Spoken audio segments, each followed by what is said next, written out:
ආයිබෝවන් මගේ ඇවිදින ගමන ට්‍රැවල් ඩයරිස් ගමනට සාදරයෙන් ඔයාලා හැමෝම පිළිගන්නවා. ඉතින් අද මම ඔයාලට විශේෂ තැනක් පොළොන්නරුවේ ඔයාලට මම අරන් එනවා වීඩියෝ එකකින්.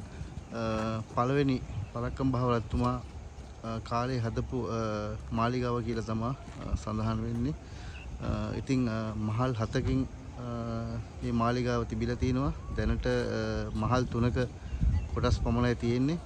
ඉතින් ඔයාලා බලන්න ඉතින් ඒක මාරම ලස්සනයි. ඒ කාලේ කොහොම තියෙන්නේ නැද්ද? රජුරෝ මෙතන කොහොම ඇවිදින්නේ නැද්ද? කොහොම ගාම්භීරත්වයෙන් ඉන්නේ නැද්ද කියලා ඔයාලා හිතා ගන්න පුළුවන්. එහෙනම් මාත් එක්ක යන් යාළුවනේ මම ඔය ට්‍රැවල් ඩයරිස් ඇවිදින ගමනේ සෑම රෝදකින් මම ඔයාලට පෙන්වන්නම් මාලිගාව ලස්සන රජුරෝ මේ හැමතැනක රජුරෝ හැමතැනම ඉතින් ඇවිදින්නේ නැති ගාම්භීරත්වයෙන් බලන්න. දැනට ඉතුරුලා තියෙන්නේ මහල් 3ක මහල් 7ක් තිබිලා තියෙනවා. පළවෙනි පරාක්‍රම බාහු රත්නමා කාලේ හැදුවා කියලා තමයි පොතපතේ හැමදේම ඉස්තරේ තියෙන්නේ. දැන් ඉතුරුලා තියෙන මේ ටික බලන්න මේ තැන ඉතින්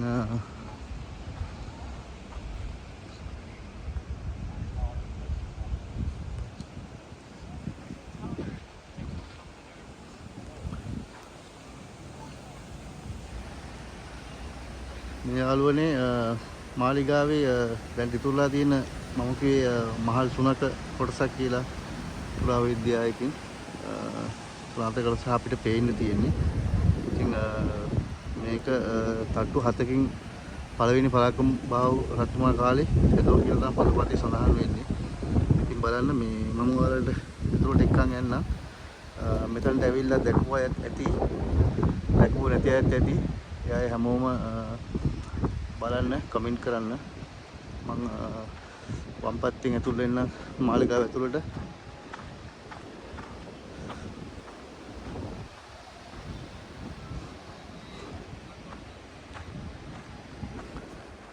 ඉතින් මේ තියෙනවා මේ බලන්න තාම තියෙනවා ඒ හදපු වල බදාම මේ විදිහටම ඉතුරුලා තියෙනවා.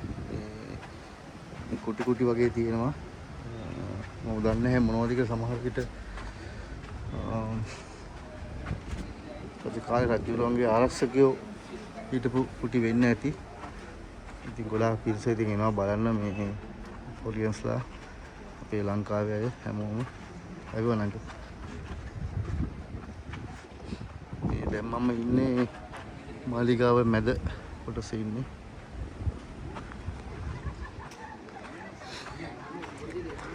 මම මාලිගාවෙන් ඉතිපස්සට කොටසට ගිහිල්ලා ඔයාලට මම ආය ඇතුළට ඇවිල්ලා ගන්නම් දකුණු පැත්ත.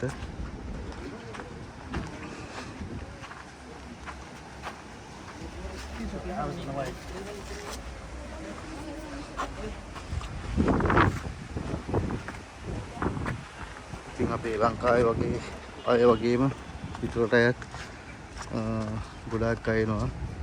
එයාලා පුදුම ආසාවෙන් ඉතින් මේවට බලන්න කරන්නේ. මේ මම දැන් ඉන්නේ මාලිගාව යාළුවනේ මේ පිටිපස්ස කොටසේ ඉන්නේ. ඔයාලට පේනවා ඇති. තව ටිකක් මම පිටිපස්සට ගිහිල්ලා ඔයාලට මම වීඩියෝ එක අරන් එන්න. මෙතනින් එහා පැත්තේ තියෙන්නේ මම හිතන්නේ මහල් 7ට පරාක්‍රම සමුද්‍රය හොඳට රත්තුමාට දිස් වෙන්න ඇති. දිස් වෙනවා අනිවාර්යෙන්. මේ තුන්වෙනි මහලත් පරාක්‍රම සමුද්‍රයේ මැද කොටසත් හොඳට පේනවා කියලා තමයි මේක නැගපු අය කියන්නේ පුරා විද්‍යාවය. මෙතන මේ තියෙන්නේ මේ මෙතන මාලිගාව. මාලිගාවෙන් මේ පැත්තේ තියෙන්නේ අපේ ලොකුම ලොකු පරාක්‍රම සමුද්‍රය. ඒ කියන්නේ ආය මොහොත හා සමානයි. මොතරම් ලොකු නැති වුණාට ඒ වගේ ජල කඳක් දලාගෙන සමුද්‍රය. ඉතින් මේ මම මාලිගා පිටුපස්සෙන් ඔයාලට මම ගත්තේ. දැන් මම ඔයාලට ගන්නම්.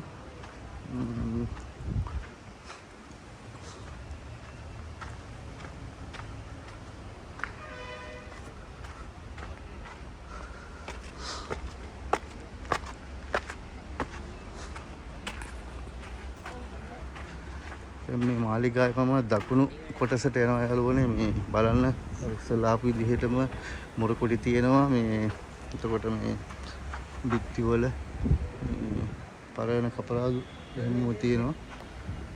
ඔව්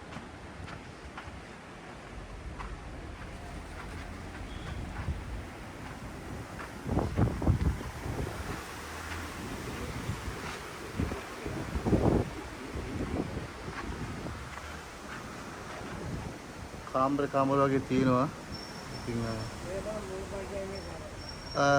අනේ මට මේ ගමනේදී හම්බුණා අපේ පොළොන්නරුවේ පැරණිම අපේ හිතවත් අංකල් කෙනෙක්. බලන්න මේ මොකද අංකල් මෙතනට කියන්නේ මේ හරියට මාලිගාව. ඔව් මාලිගාව හරි. මේක තට්ටු 7යි කාමර 10යි. තට්ටු 7යි කාමර 10යි. මේක හදන්නේ ආරමර පරාක්‍රම බව. ඔව්. 1653. මේ මාලිගාවේ උදේ තට්ටු 7ක් සම්පූර්ණ දැබ. ගණන් වලින් 3යි. මේ හිටින්නේ මාළිගා දාපුවා. මේ මාළිගා පරාක්‍රම බව මේ ගිහිලා අවුරුදු 13 පස්සේ ඉන්දියාවේ කාලීය මාර්ගය සුරින් අයිලාක්‍රමයේ බින්දු මේක කාමර 10ක් තිබෙනවා.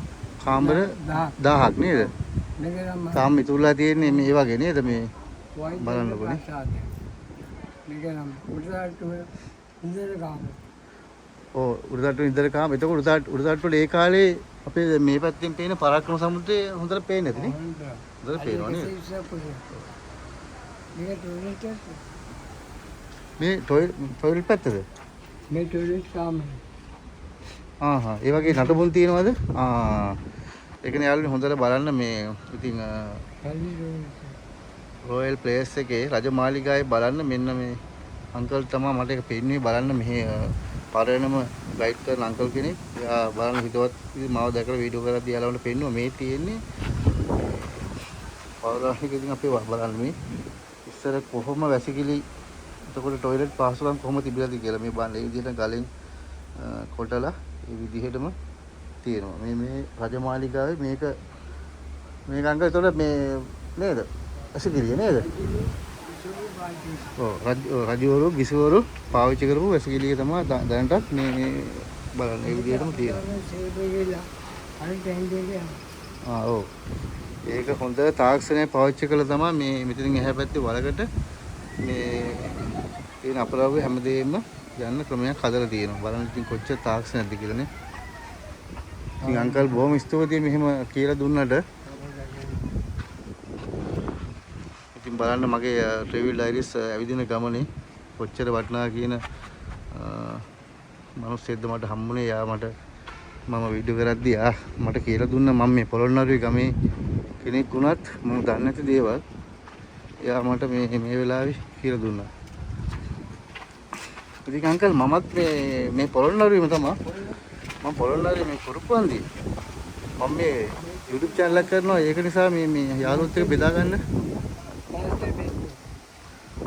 මේක මාස්ටර් බෙඩ්රූම් එක බලන්නකොනේ කොහොම මේකනේ.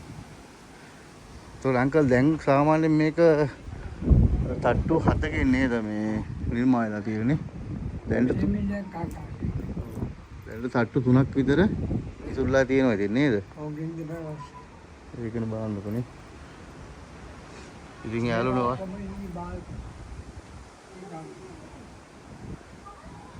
මේ රශ්මි කාලේ සීතලට වරොත් දෙන්න විදිහට තමයි හදලා තියෙන්නේ බලන්නකොනේ.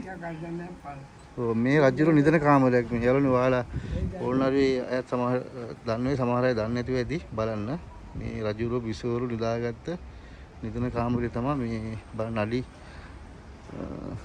20යි 10යි පල්ල වගේ කාමරයක් තමයි තියෙන්නේ. ඉතින් අංකල් බොහොම ස්තුතියි මට දව් කරාට. මේ තියෙන්නේ රාජ අමෘත ග්‍රේන් ශාලා. මේ තව දැන් මම ඉදිරියෙන් ආවට මමත් මේ බලන්න මේ තමයි මේ රාජකීය අමුත්තන්ගේ මේක තමයි ශාලාව තිබිලා තියෙන්නේ. ඒ කියන්නේ මේ රජමාලිගාව මේ බලන්න කොච්චර ලොකුයිද කියලා. අඩි කොච්චරද මාමා?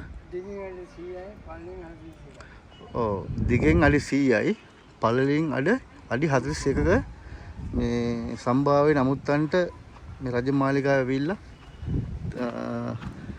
කතා බහ කරලා විනෝදලා යන්න තිබ්බ තැන තමයි මේ තියෙන්නේ. මේ පොඩි ග්‍රවුන්ඩ් කෑල්ලක් වගේ තියෙන වොලිබෝල් ෆිට් එකක් වගේ බලන්නකෝ. ඒක තමයි පොළොන්නරු රොයල් ප්ලේස් රජමාලිගාව. ඉතින් මේ අංකල් මට හම්බෙන් ඉතින් බලන්න කොච්චර බලන මනුස්ස දෙයක් කොච්චර දේවල් කියලා දුන්නද මම දන්නේ දේවල් සෑහෙන තියෙන මෙයාගේ ඉගෙන ගන්න. මම දැන් මේ වීඩියෝ එක නතර කරනාට පස්සේ මම එයත් එක්ක තව ටිකක් කතා කරනවා. ඉතින් මේ මගේ ඇවිදින ට්‍රැවල් ඩයරිස් ගමනේ ඔයාලා මේ වීඩියෝ එක බලලා ඔයාලට මොනවා හරි දෙයක් ඔයාලා ගත්තනම් සහ මගේ මොකක් හරි වැඩි අඩුපාඩුවක් හරි තියෙනවා නම් මට කමෙන්ට් එකක් දාන්න. මම ඒ වැඩි අඩුපාඩු කරගෙන මේ නැති කරගෙන ඉස්සරහට ලස්සන තව පොළොන්නරුවේ සහ ලංකාවේ වටේ වීඩියෝස් ගේන්නම්. ට්‍රැවල් ඩයරිස් මගේ ඇවිදින ගමනේ. ඉතින් මේ වීඩියෝ එක බලලා ඔයාලා මේ මට සපෝට් එකක් දෙන්න. බෙල් අයිකන් එක බලලා මාව සබ් කරලා මාව මගේ වීඩියෝස් බලලා මාව ඉහළට ගන්න. මම තවත් හැමතැනටම ගිහිල්ලා වීඩියෝස් ගේන්නම්. ඔයාලා කමෙන්ට් එකක් දානවා මම ඊළඟට ඔයාලට දෙන්න ඕනේ කියලා. එහෙනම් හැමෝටම ජය වේවා. ට්‍රැවල් ඩයරිස් වලට ජය වේවා.